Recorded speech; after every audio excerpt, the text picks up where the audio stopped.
जगण्यानं छळलं होतं, मरणानं केले सुटका, या सुरेश भटांच्या कवितेच्या ओळी आज वेगळ्या अर्थानं वापराव्या लागतात. कारण का महाराष्ट्रात, पुरोगामी म्हणवणाऱ्या महाराष्ट्रात मरणानंतरही सुटका होत नाही आहे. लोकांना अंत्यविध्यासाठी स्मशानभूमी मिळत नाही आहे.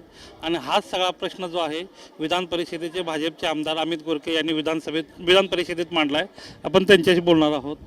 अंत्यविधीसाठी स्मशानभूमी मिळत नाही आहे, एवढी दयनीय अवस्था पुरोगामी म्हणवणाऱ्या महाराष्ट्रात.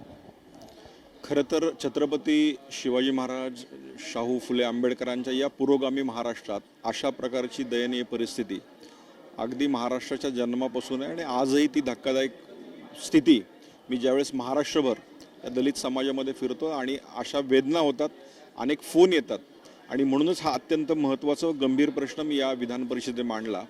आणि मांडत असताना मी काही दाखले दिलेत अगदी गेल्या 2 वर्षातले. त्यामध्ये सोलापूर, माळेवाडी, सांगोल्यातील मातंग समाजाचा प्रश्न आहे.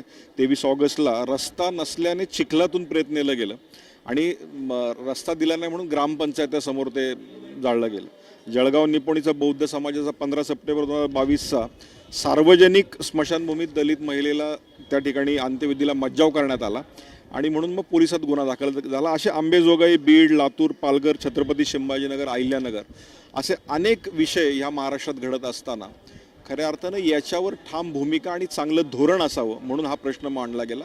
आणि धोरण निश्चितीमध्ये ज्यावेळेस अशी घटना त्या गावामध्ये गावामध्ये होईल त्यावेळेस तिथला पोलीस पाटील, तिथला ग्रामपंचायतीचा सरपंच असतील, पोलीस अधिकारी असतील किंवा जिल्हाधिकारी असतील, यांना खऱ्या अर्थानं दोषी धरून आणि त्यांच्याकडनं तंटामुक्ती अध्यक्ष असेल त्यांच्यावरच का गुन्हे दाखल आपण करू शकत नाही, अशा प्रकारचं धोरण राज्यात येणार आहे का, अशा प्रकारचा प्रश्न मी त्या ठिकाणी विचारला. मंत्र्यांनी काय आश्वासन दिलं, काय नक्की म्हटलं? खरं तर मंत्र्यांनी असं सांगितलं की याविषयी आम्ही धोरण आणू आणि या विषयात ज्या काही घटना घडलेल्या आहेत, सार्वजनिक स्मशानभूमी प्रत्येक गावात असली पाहिजे, ती जातीनिहाय नसली पाहिजे, ही भूमिकाही त्यांनी मांडली आणि ती अत्यंत रास्त भूमिका आहे. कारण सार्वजनिक स्मशानभूमीमध्ये कुणीही जाऊन त्या ठिकाणी स्मशान आपलं त्या ठिकाणी प्रेत जाळू शकतं. परंतु आज गोरगरीब एखादा धनिष्ठ माणूस आपल्या शेतात जाळतो, पण गोरगरीब जनतेकडं ज्यावेळेस स्वतःचं शेत नाही त्यांनी प्रेत कुठं जाळायचं हा प्रश्न आल्यानंतर सार्वजनिक स्मशानभूमी हाच एकमेव पर्याय आहे. म्हणून त्यांनी उत्तरामध्ये या विषयाचं धोरण आम्ही लवकरच आणू असंही सांगितलं आहे. मागच्याच वर्षी या स्मशानभूमीच्या विषयात एक समिती गठीत झाली, पण दुर्दैवाने त्या समिती अजूनही कागदावरच आहे. त्याचा विषयी पण मी पाठपुरावा करणार आहे. या संवेदनशील महाराष्ट्रात माननीय मुख्यमंत्री देवेंद्रजी फडणवीस यांच्याकडे या विषयाचा पाठपुरावा करून या धोरण निश्चितीसाठी येणाऱ्या काळात मी नक्की लढेल असंही मी या ठिकाणी सांगतो. आणि माननीय मंत्र्यांनी जे उत्तर दिले त्याचा मी पाठपुरावा करणार आहे. धोरण आणणार आहेत, परंतु हा तातडीचा विषय आहे की आज कोणाचा मृत्यू झाला आणि त्याचं प्रेत अडवलं, सार्वजनिक स्मशानभूमीत नाव दिलं नाही, तर त्यासाठी काय तातडीच्या उपाययोजना संदर्भात काय मंत्र्यांनी काय मार्गदर्शन? तातडीच्या उपाययोजनेत त्यांनी सांगितलं की या अशा प्रकारच्या घटनांना त्या ठिकाणची जिल्हाधिकारी, त्या ठिकाणचे पोलीस पाटील आणि त्या ठिकाणची ग्रामपंचायत ही खऱ्या अर्थानं जबाबदारी त्यांच्यावर असणार आहे, पोलिसांवर असणार आहे. त्यामुळे अशा प्रकारच्या घटना घडल्या तर तातडीनं त्या ठिकाणी अॅट्रॉसिटीचे पण जर दाखल करावे लागेल ते आम्ही दाखल करू. आणि याच्यावर आत्ता संवेदनशील महाराष्ट्रामध्ये एक वेगळी हेल्पलाईन चालू करा असंही मी त्यांना सुचवलं.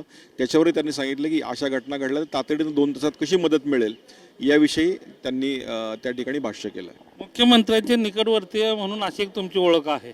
1 वर्ष झालं कमिटी स्थापन होऊन साधी बैठक झाली नाही हो. नाही, खरं तर बैठक त्या समितीचं सदस्य झाल्याचं मला पत्र आलं, पण त्यानंतर बैठक झाली नाही. त्याचंही मी पत्र दिलेलं आहे. माननीय ग्रामविकास मंत्र्यांना सांगून या विषयातली बैठकी लवकरच लावण्याचा माझा प्रयत्न राहील. एकूणच या संदर्भातली समिती तयार करून या ठिकाणी धोरण आणलं जाईल, तात्काळ हेल्पलाईन ही तयार केली जाईल, अशा पद्धतीचं जे मंत्र्यांनी सभागृहात आश्वासन दिलेलं आहे.